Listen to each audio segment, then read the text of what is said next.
기자회견은 지금까지 대한민국 헌정사상 이런 대통령은 없었다. 자신이나 가족의 범죄 혐의가 연루된 특검 법안을 3번이나 거부한 대통령의 헌정질서 문란행위 규탄한다. 공수처는 대통령의 직권, 거부권 남용 혐의 즉각 수사하라. 윤석열 대통령은 고발일 현재 총 15건의 법률안에 대해 거부권을 행사했습니다. 제6공화국을 출범시킨 1987년 헌법체제 이후 노태우, 김영삼, 김대중, 노무현, 이명박, 박근혜, 문재인, 윤석열 등 7명의 모든 대통령을 통틀어서 윤석열 대통령은 가장 많은 법률안 거부권, 법률안 제2요구권을 행사한 대통령입니다. 특히 김영삼, 김대중, 문재인 대통령은 국민의 대표인 국회가 다수결로 통과시킨 법률안에 대해 단 한 번도 거부권을 행사하지 않았습니다. 이명박 대통령과 박근혜 대통령도 각각 1건과 2건으로 윤석열 대통령과는 현격한 차이가 납니다. 제6공화국에서 가장 많은 거부권을 행사한 노태우 대통령도 7건에 불과합니다. 심지어 이는 윤석열 정부가 출범한 지 불과 2년 2개 지나지 않은 시점에서의 기록으로 이 속도로 가다가는 대한민국 헌정 역사를 다 합쳐서 가장 많은 거부권을 행사한 이승만 대통령을 능가할 가능성이 큽니다. 한편 윤석열 대통령은 21대 국회 말기에 의결된 국민의 60% 이상이 찬성하는 최혜병 특검법안에 대해 거부권을 행사한 데 이어 22대 국회가 시작되자마자 다시 국회를 통과한 최혜병 특검법안에 대해 2024년 7월 9일 미국 하와이 방문 일정 중에 국무회의에서 거부권 건의안이 통과된 지 불과 5시간 만에 전자결제로 이를 제거함으로써 최혜병 특검법안에 대해 2번째로 거부권을 행사하고 말았습니다.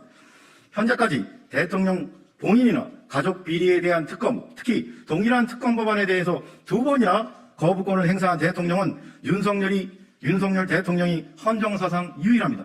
이에 다음 혐의로 피고발인 윤석열을 공수처에 고발합니다. 1. 직권남용 권리행사 방해의 점. 대통령의 직무권한은 막강하고 방대합니다.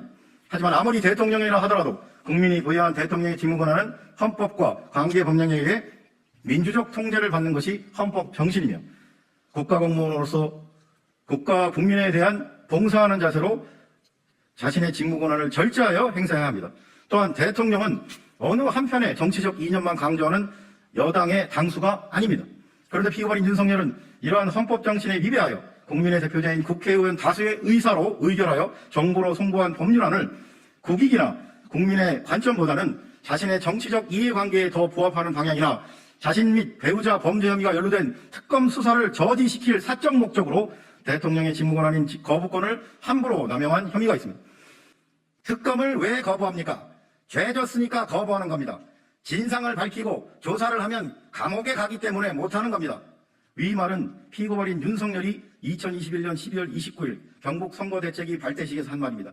그런데 정작 피고발인 윤석열은 대통령이 되자 자신의 입으로 국민 앞에서 한 말을 180도 뒤집는 일구이연의 극단적 이중성을 보여주고 있습니다. 결국 피고발인 윤석열은 국가와 국민을 위해 봉사하는 자세로 국민이 부여하여 헌법과 법령에 의해 민주적 통제를 받아야 하는 법률안 거부권이라는 대통령의 고유한 직무권한을 함부로 남용하여 국가나 국민 전체의 유익을 위해서가 아니라 대통령의 정치적 이해관계에 부합하거나 자신 및 배우자의 범죄 혐의가 연루된 특검 수사를 저지시킬 사적인 목적으로 국민의 대표인 국회의원 다수의 의사로 의결하여 국회를 통과한 법률안이 공포 및 시행되지 못하게 상습적으로 방해하고 국회의원들이 의무 없는 일인 재의결을 반복하게 만들었으므로 직권남용 권리행사 방해죄의 죄책을 져야 마땅합니다.